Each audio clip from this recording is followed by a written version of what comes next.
Welcome, Isabel, and thanks so much for joining me this evening. It's really lovely to have you here with me tonight. And thank you everyone that's joining us here and bearing with us with our technological issues. So I'm just going to introduce Isabel. For anyone that doesn't know her, she is a writer who's written 2 novels. Her second novel is Scent, which has been published, I'm just reaching for it to brandish, which has been published this year, 2021. And her previous novel is called Paris Mon Amour, which was published in 2016. And Isabel is also a renowned blogger and writing journalist with her fantastic blog, The Literary Sofa, which has been going since 2011. And I'm very excited to talk to Isabel tonight about her wonderful new book, Scent, which is a really great novel. And last week I did a bit of an introductory session for it, all about jitterbug perfume, because I love any novel relating to perfume. So Isabel is an Instagram virgin, and thank you, Isabel, for bearing with all the complications that we had, but it's brilliant to have you here with me this evening. Thank you, Ella. I'm so excited to be here, especially as a big fan of your show. Hooray. So the synopsis of the novel, for people that haven't had the chance to look at it or read anything about it yet, reads, when Clementine and Edward's last child leaves home, the cracks in their marriage become impossible to ignore. Her work as a perfumer is no longer providing solace, and her sense of self is withering. Then her former lover resurfaces, decades after the end of their bisexual affair, and her world tilts irreversibly. Set in Paris and Provence, this is an intimate portrait of a woman navigating conflicting desires and a troubled past, whilst dreaming of a fulfilling future. So that is a great synopsis, which did immediately make me want to pick it up and read it. And Isabel, I wonder if you could tell us, where did the inspiration for this novel begin? Well, France has always been a huge source of inspiration to me, and as you mentioned, it's fairly obvious from the title that Paris Mon Amour is set there. I wanted to broaden out to include the south of France, which is actually where my heart really lies. I always feel like I'm cheating on Paris a bit when I say that. And then the perfumery theme kind of arises from a long-standing love of perfumery that I have. And I'm actually a qualified aromatherapist, so it wasn't a huge leap. Yes, I saw that. And when did you become a qualified aromatherapist? Is that something that you did before becoming a novelist? Yes, I mean, I've never kind of got going on, the big career I should really have had for various reasons. I'm not sure I actually regret that. I think it's been much more interesting the way it has panned out. But I've always had an acute sense of smell since childhood. And then when I was pregnant with my eldest, who's a grown man now, my sense of smell, became kind of almost unbearable. It's actually prevented several accidents in our house. I can smell things burning and stuff. There was once a rubber toy melting on top of a light bulb, and I was the only person who could smell it. So we're talking really cool. I mean, I would make a great human sniffer dog, really. And after giving birth to my son, you'd expect that to subside, as it does in most cases for pregnant women, and it kind of didn't really go away. So I decided to kind of follow the interest, and I trained in aromatherapy at the Tisserand Institute. I mean, Robert Tisserand is kind of like the godfather of aromatherapy, or at least in the last century.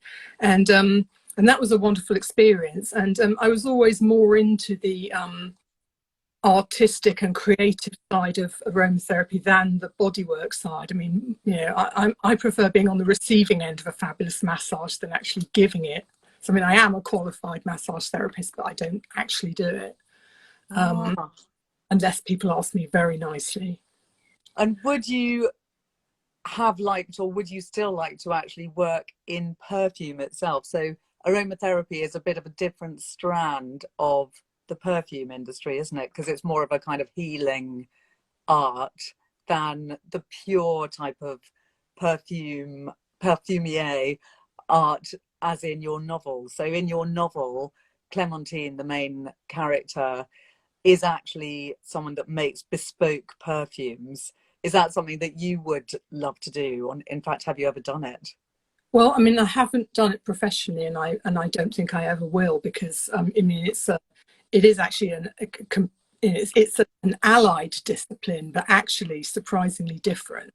So when I set off to kind of, you know, do my research in perfumery, which I absolutely loved, with Yes, I can imagine that must have been a wonderful thing I to was very do.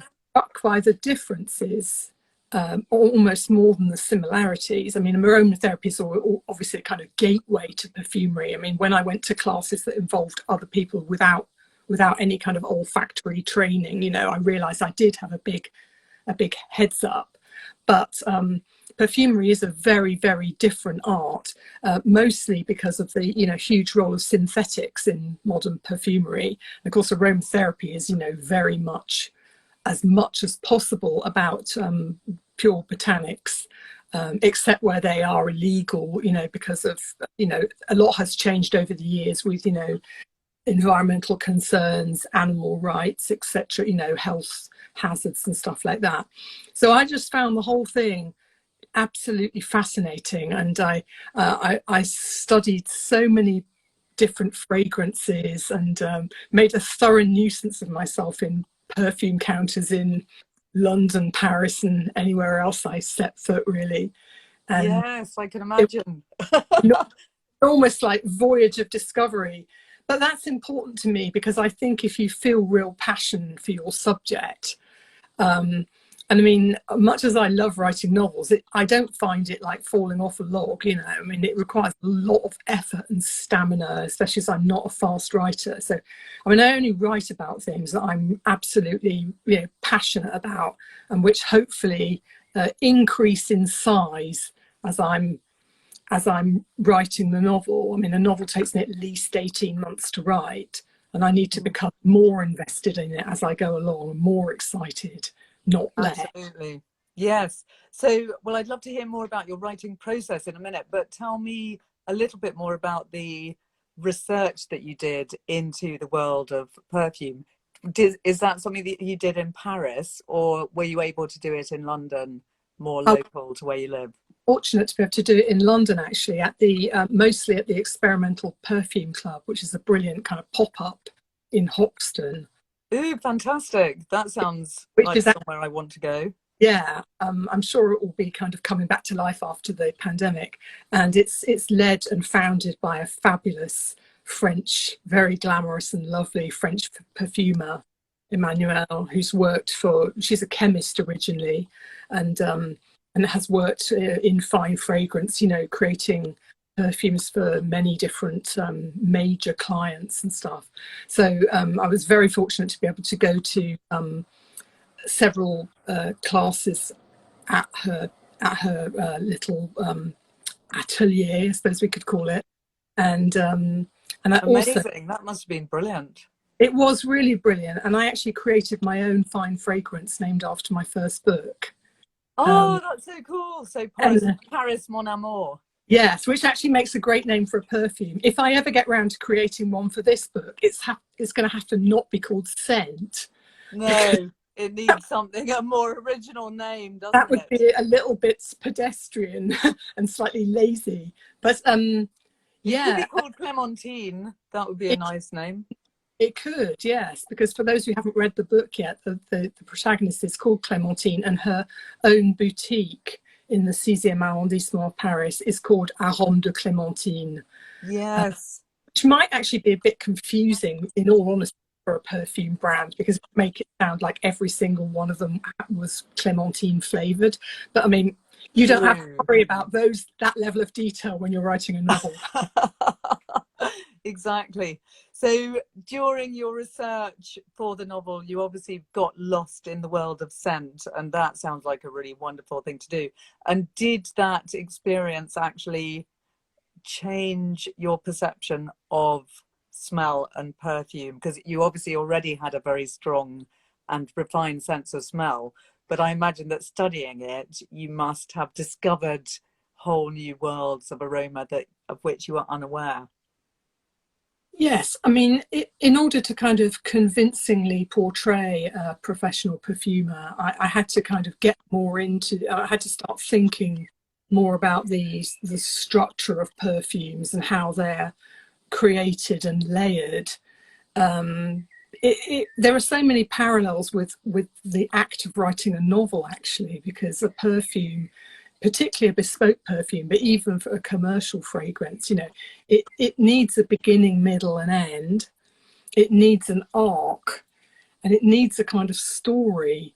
So I got sent a wonderful perfume yesterday by somebody who I've done some work with since the book came out, and it, I the moment I smelt it, I mean, it's absolutely gorgeous. The thoughts that came to me weren't about the actual ingredients. It's all, for me, it's always about story with perfume. So the thoughts I had when I smelt this wonderful new, it's an eau de parfum, so it's quite strong, were grown up women, which to this day I don't really feel I am. I don't think it happen, and just the strongest sense of Paris. It actually kind of slightly made my heart ache. Oh, yeah. So yeah, I mean, actually, M, who runs the Experimental Perfume Club, the kind of slogan of the business is "Scent is a story," and I think scent, it worked so well as a metaphor for Clementine and what she's going through, because it's very loaded in terms of memory and emotion, because the way the brain processes scent doesn't require the input of the neocortex, also known as the thinking brain. So this is why scent is so incredibly visceral in the way that we experience it. And of course, it has very, very powerful positive and negative associations. That's so interesting. So you're saying that scent bypasses your logical brain and goes straight into a kind of visceral body understanding. Is that right? Yes, it's kind of, that's got this emotional hit. I mean, obviously, we're all capable of thinking about scent, and that's why we're discussing it now. We can't do that without our thinking, reasoning brains. Yeah. But it's got that kind of emotional power. And also it's very transporting. So I think it's quite, it makes quite a nice alliance with things like desire and dreams, and, you know, where we might want to be instead of where we are. Yeah, that's really fascinating, because also the way that you're talking about scent going straight to your kind of non-logical reasoning brain is also the way that I think about stories and fiction, because that's why, as a bibliotherapist, I always prescribe fiction rather than non-fiction to people, because I feel that fiction speaks to your subconscious and goes straight into your bodily understanding in a way, whereas non-fiction, particularly self-help books, speak to your conscious brain and are therefore not so visceral as a brilliant novel. So I'm making a link in a not very scientific way between the way that scent and perfume speaks to you and the way that fiction speaks to you, which I'm enjoying as a concept. And yeah, I'd only just thought that. Well, I'm 100% on board with that. In fact, I've said before, and it's one of the reasons I write in first person. Although, of course, you can do it just as well in third person. But, you know, fiction does take us deep into the kind of, you know, consciousness and that kind of private space of characters' heads. And I'm very, very interested in psychology and motivation and all that kind of thing, you know, the parts of ourselves that we can't see.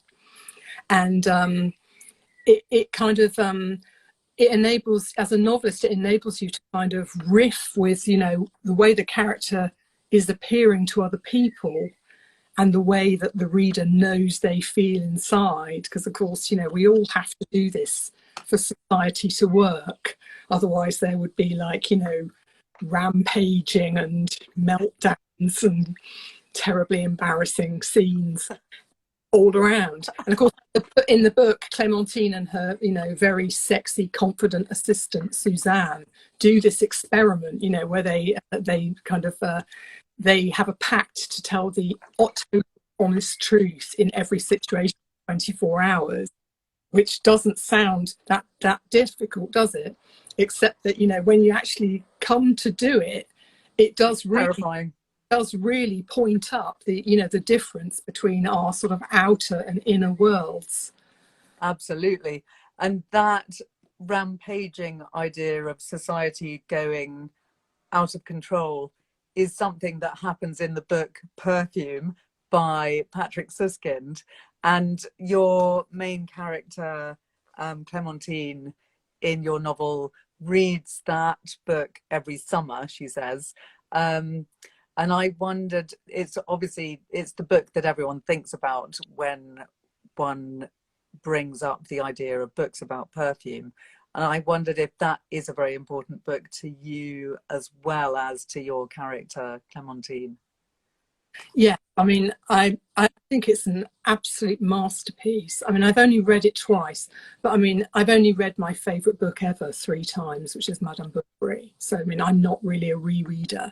So I did actually reread Perfume, the novel, just before I started writing Scent, the book that would become Scent. And I think it's extraordinary. And I mean, as somebody who does have a sort of, fragrance and aroma background, I'm very, very struck by, you know, how on the money he is, you know, he did his research to, you know, an incredible degree. I mean, far more than I did. But something which interests me in particular about that book is that, of course, perfume, if you just say the word perfume, you know, it conjures up, you know, romance and love and sex and nature and all these fabulous things. But of course, in Suskind it's not just that at all. In fact, some of the scenes in Perfume, the novel, are absolutely grotesque. I mean, his depiction and description of the smell of leather tanning is absolutely gut-wrenchingly vile. And not that I hope that there are no, you know, scenes of that nature in my novel Scent, but I did, well, I mean, people often joke when they hear the title of my novel and they'll be going, oh, Scent, like Perfume, you know, the mega bestseller. And I'm kind of like, yeah, well, I'm hoping for a bit of that kind of. But one of the reasons I chose the single word Scent as the title, I mean, apart from the fact that I love single word titles. Interesting. Very, very hard to come up with because most of them have been taken, is that this book is very much about perfumery, but it's kind of not the main theme at the same time. And Scent, of course, you know, has a much wider meaning than just commercial and artistic perfumery, you know. So, I mean, Clementine is not just a perfumer, but she's got an unusually, she's got a pretty almost supernatural sense of smell, actually. She can smell things which other people don't think have a scent, like glass. Like glass. Yeah. And there's a lot of nature in the book because the earlier strand, when Clementine involved in this bisexual love triangle with Rasha and the man of the story, Ludo, it's set in the part of Provence that I know and love, the Luberon between Aix and Avignon, which is just the most kind of heavenly paradise. I mean, I'm not a particularly kind of, I'm not a gardener or anything like that, but down there, it's just like it's coming at you, it's coming at your senses, and there is scent everywhere. I mean, just on top of the mountain near where my family have stayed for 20 years, it's a cedar forest. And the smell of that place on a late afternoon, the the baked earth and the sea, the scent of the sea, and it's just unbelievably powerful. And then, of course, there is inevitably quite a lot of sex in the book. And scent is, scent is not always manufactured, Yes, sometimes. and you describe the sex really well, I have to say. I think your sex scenes are great. And you're really interesting with your smells that you describe leading up to the sex scenes and during the sex scenes. And there's quite often slightly incongruous smells going on. And Clementine is also very aware of how she will be affected by smells. So she won't let her lover, for instance, light a cigarette after they've had sex, because she knows it's going to really ruin the moment, because she loves the smell of the woods where they are outside, and she doesn't want that moment to be ruined. And there's quite a few moments like that where Clementine is very much super lucid about these ideas of smell, like in her shop. She won't let anyone have a coffee in the shop where they're making where the perfumes are being sold, because obviously the coffee is going to ruin the smell of the perfumes. And all those ideas are things that most non-super sensory scenting people would be aware of, but you make us very much aware of those issues of smell and how they invade us on a daily basis. Good.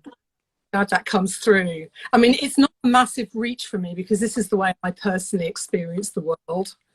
Yes. Yeah, I'm very kind of, turned up high when it comes to anything to do with the sense of smell. Yes. So it's not, I have to really rack my brains to think what might she smell that I don't smell or anything like that.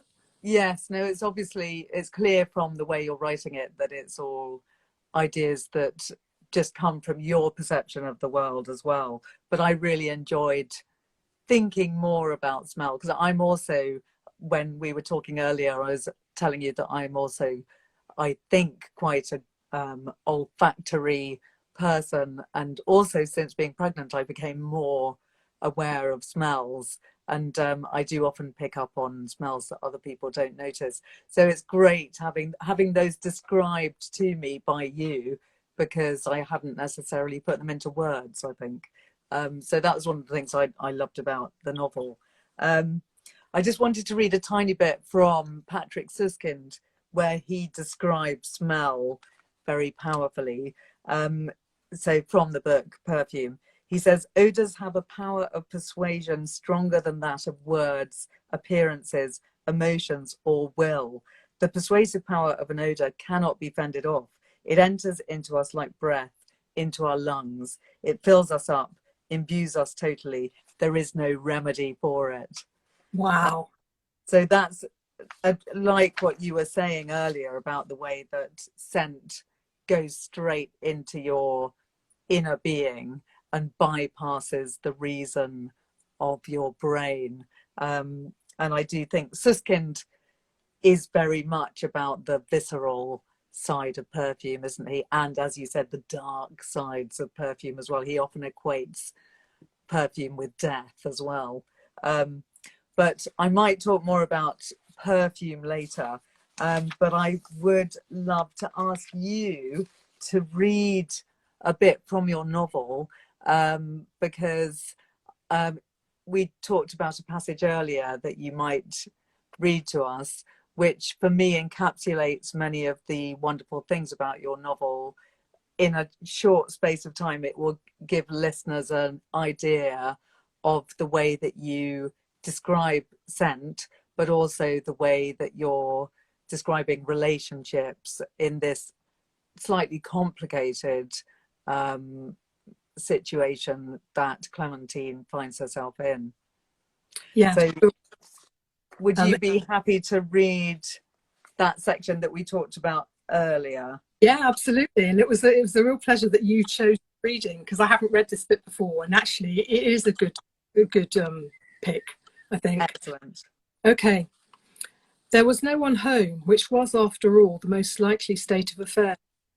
I was glad Edouard wasn't here, but at the same time, the emptiness of the apartment unsettled me.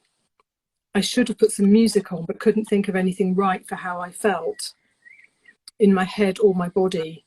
For weeks, my moods had been erratic, my thoughts hopping around, making it impossible to focus. But one thing was clear, and not only because my hands kept shaking, I hadn't been eating properly. In fact, I could not recall the last full meal I sat down to, and when I accidentally put on a pair of jeans my daughter had left behind, I could almost do them up. An image hurtled towards me of my mother the summer she broke her arm and gave up on everything. That was all for nothing if I let the same happen to me. And anyway, I love food. The scent of basil wafted around as I pounded it with garlic and pine nuts, adding a glug of olive oil. Always a good peppery one from down south, because I could permit myself that harmless taste of the past. There were olive trees lining the driveway to the vineyard next door, probably still are. It hadn't been easy to stay away, especially when friends from Paris own the kinds of houses I used to look after, some uncomfortably close to where I grew up. The children prefer the beach, I used to say to Edouard. Aren't we going away with your dreadful family again?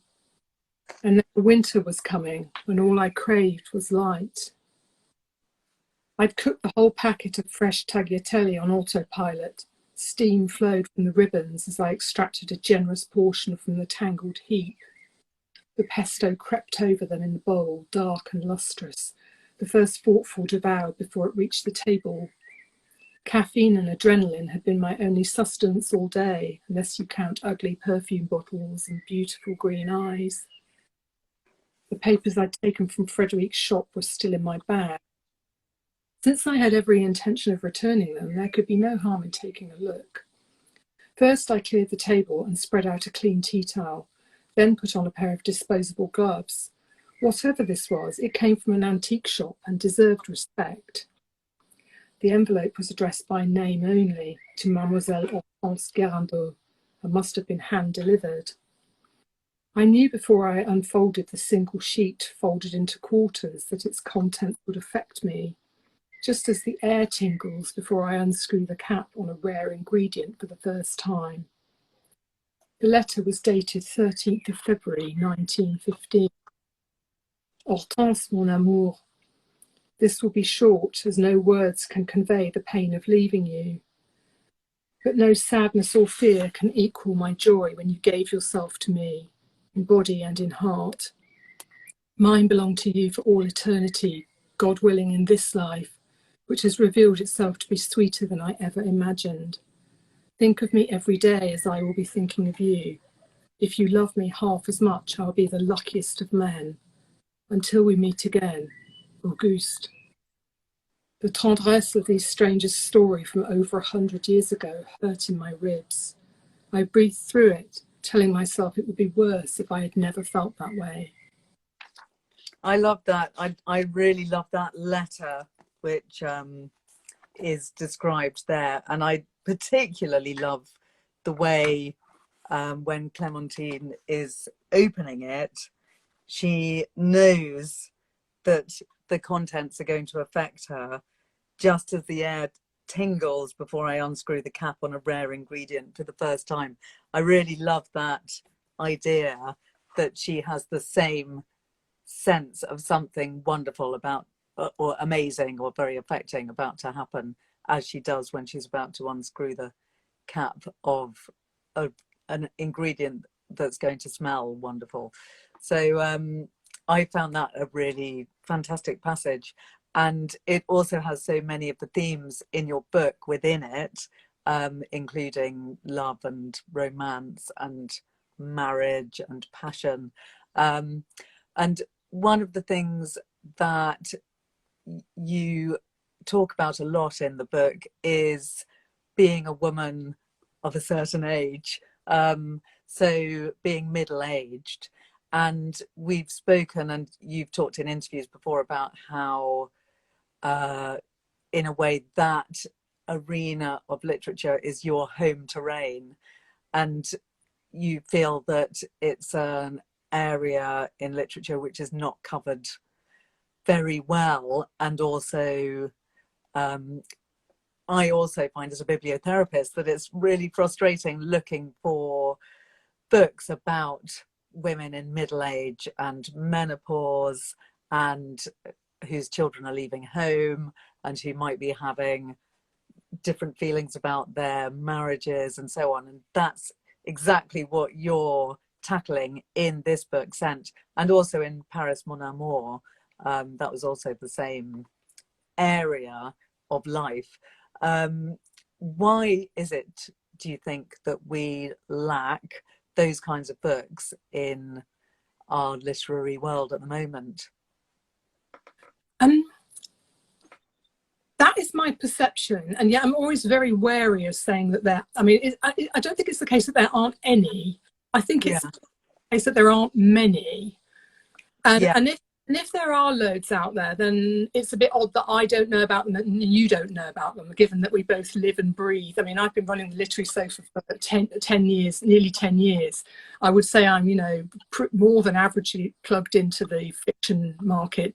And but I mean, regardless of all that, I mean, I still would have wanted to write my own book, frankly, because I mean, I hope and believe that I have things to say, that I have a particular perspective on all this stuff. I mean, every writer hopes that they have that they have a book within them that only they can write. And I think if you're ever writing something that you don't believe only you can write, then you ought to be trying a lot harder. Absolutely. Yeah.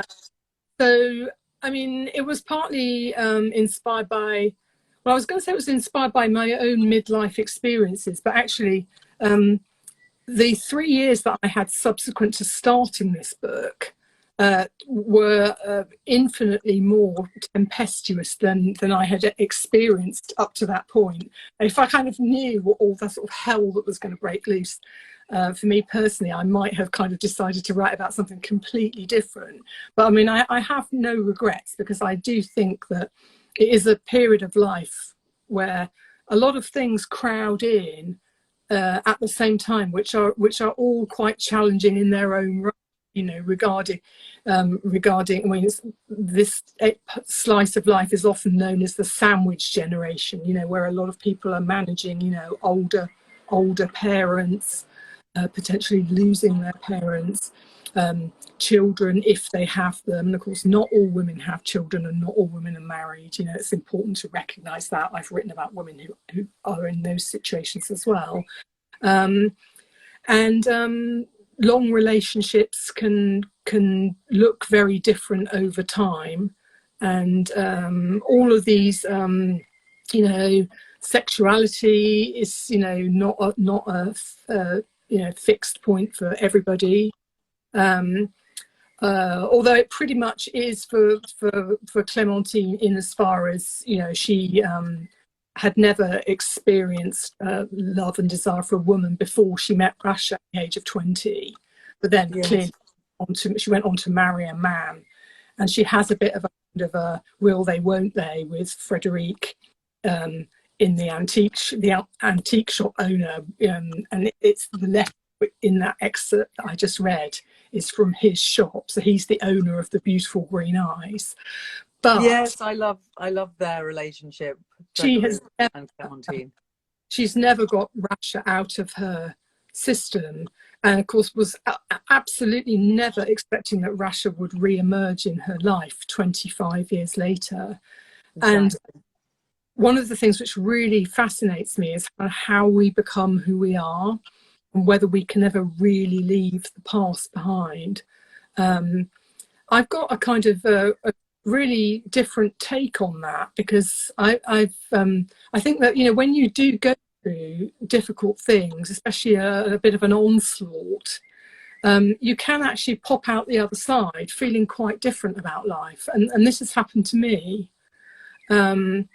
And the book, I guess, is about seeing whether that is possible for somebody on the page in all its kind of complicated, entanglement. Absolutely. Well, I love the way in the book Clementine goes through quite a lot of very different stages of her relationship with her husband.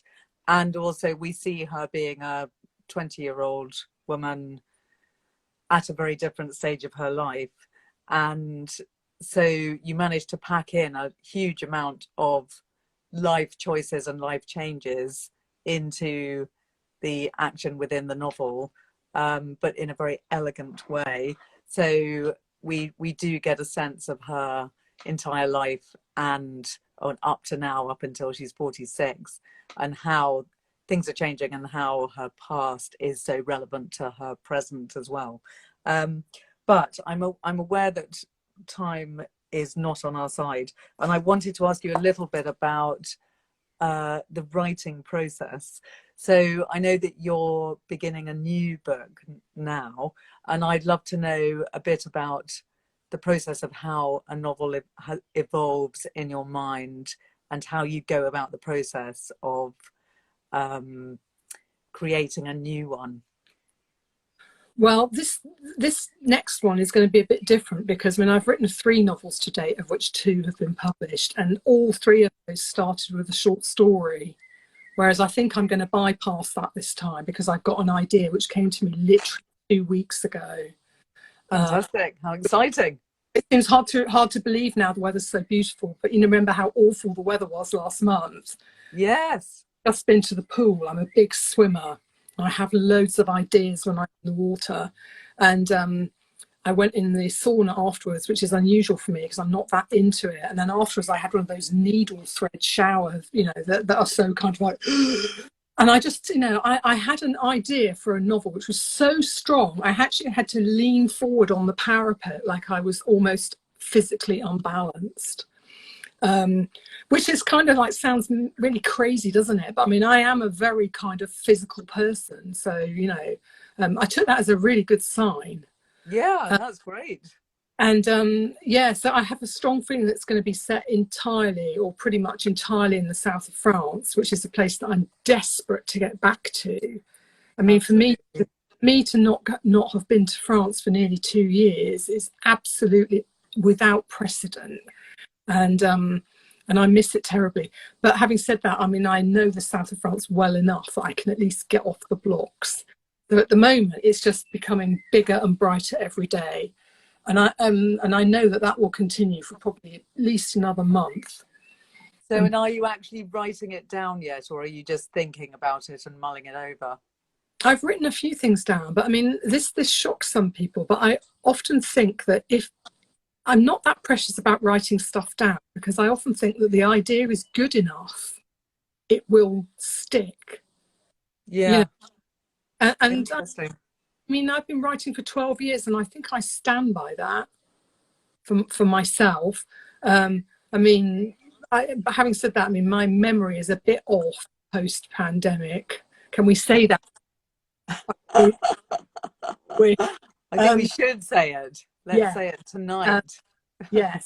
But I'm very, very excited to write a new book, which frankly I wasn't sure I ever would be again, because I found the pandemic completely deadening to my spirit in general and to my creative process. And I managed to edit Scent, thank goodness. But that was, that was a book I'd already written and I was very invested in it. But I absolutely have not written anything new apart from a 24-line poem in the last 18 months. Wow. So were there any books you read during the pandemic that you found took you out of that sense of feeling a bit down and perhaps a bit unexcited about writing? Well, I did, like many people, I actually found it horribly difficult to read for the first time in my life. Yeah. And it's kind of like, really, losing all these other things and then reading as well, which is kind of like, very intrinsic to my being. But I mean, I did nonetheless find some great, managed to keep the blog going after a fashion.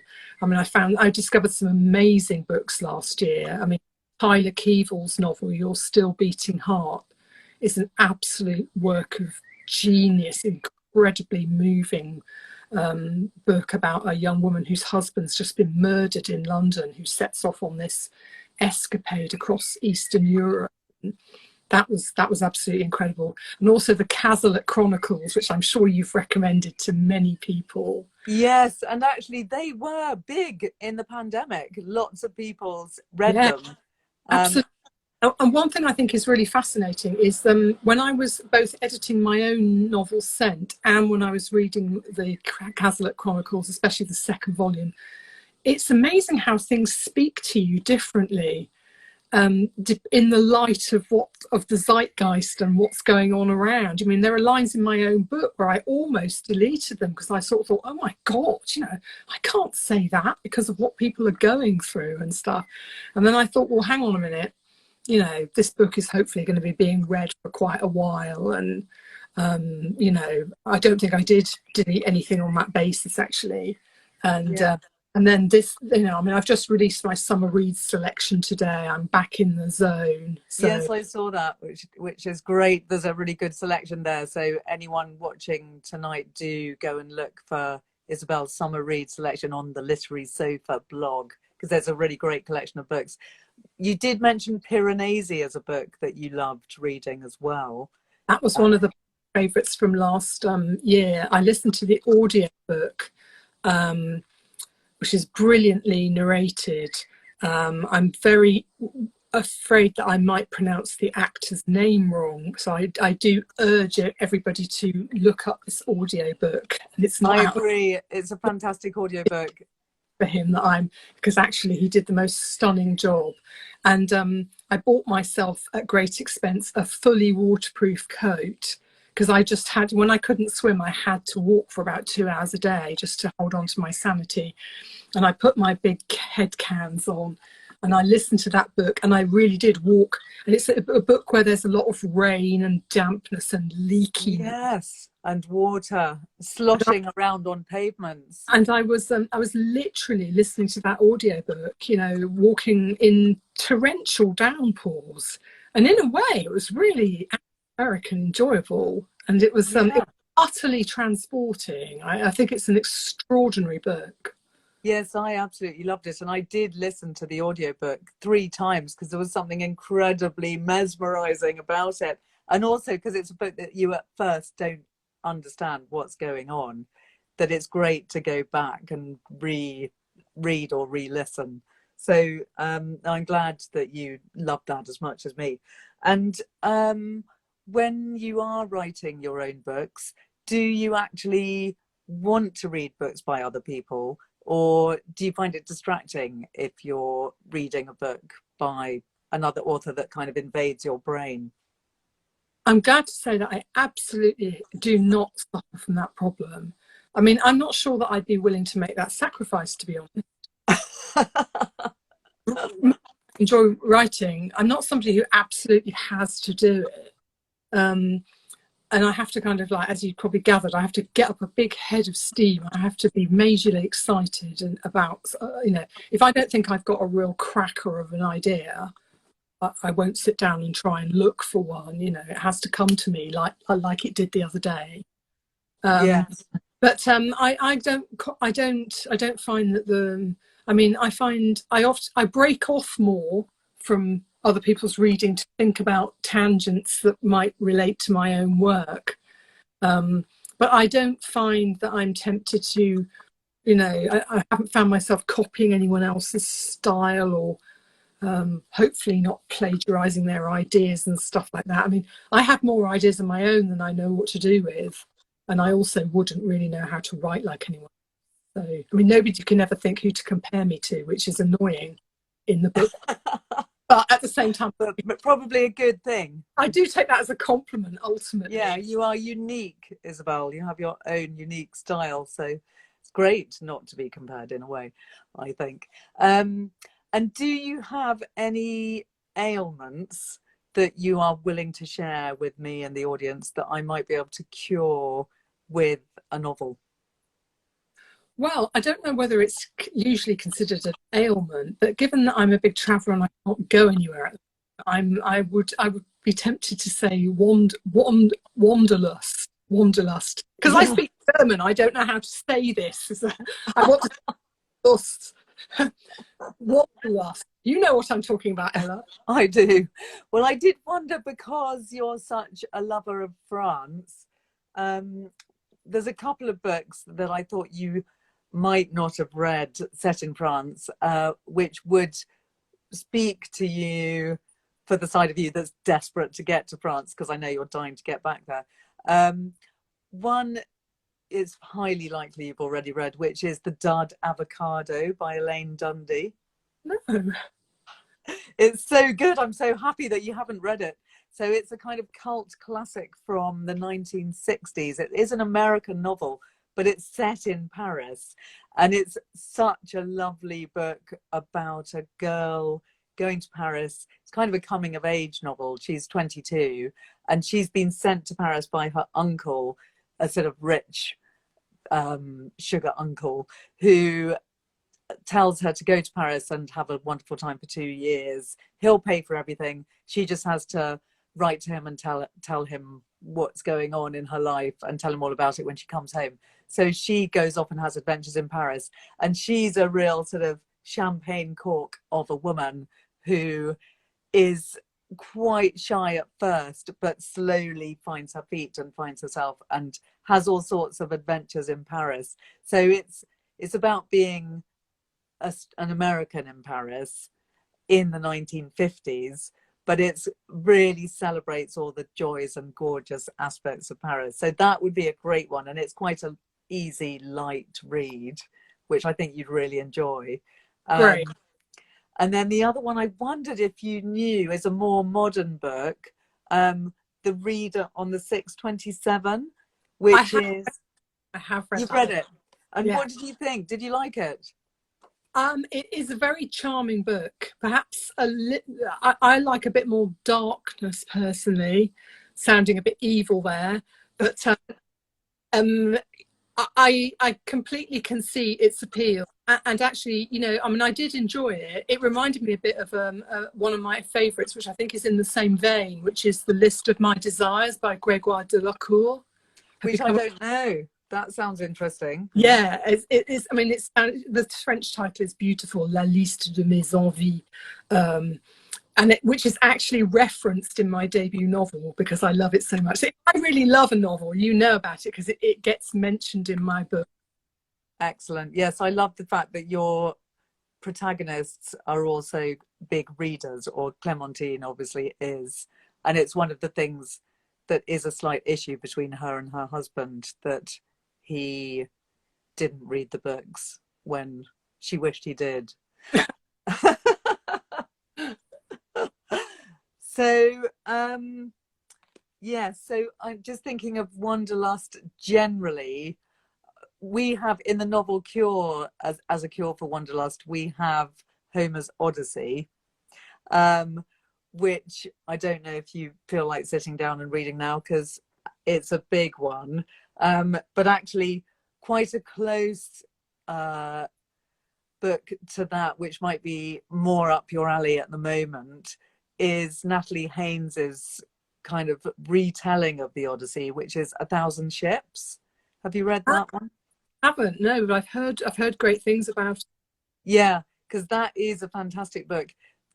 It's not so much a cure for wanderlust as the Odyssey is, because the Odyssey, of course, as you know, is all about traveling for 20 years and never managing to get home.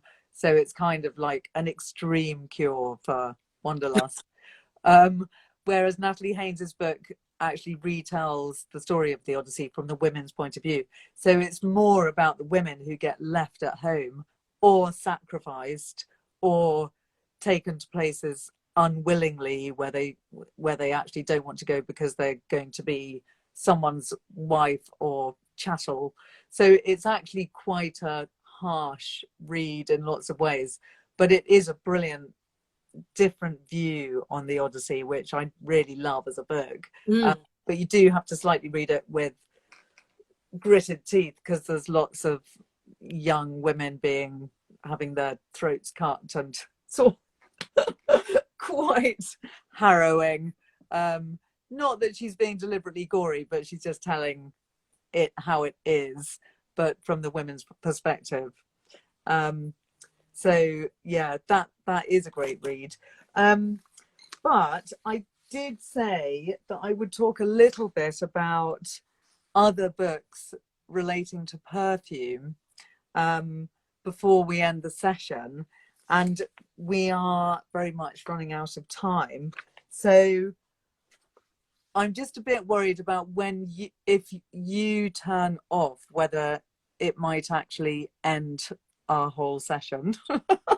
And it's been really fantastic having you, and you've been a really wonderful guest. So what we might do is end the session with you, and then if I am able, I'll carry on just for 5 minutes and talk about some of the key other books in fiction and non-fiction relating to perfume. But actually, maybe just before we part for the evening, are there any particular books, either fiction or non-fiction, which were kind of your Bibles to do with perfume?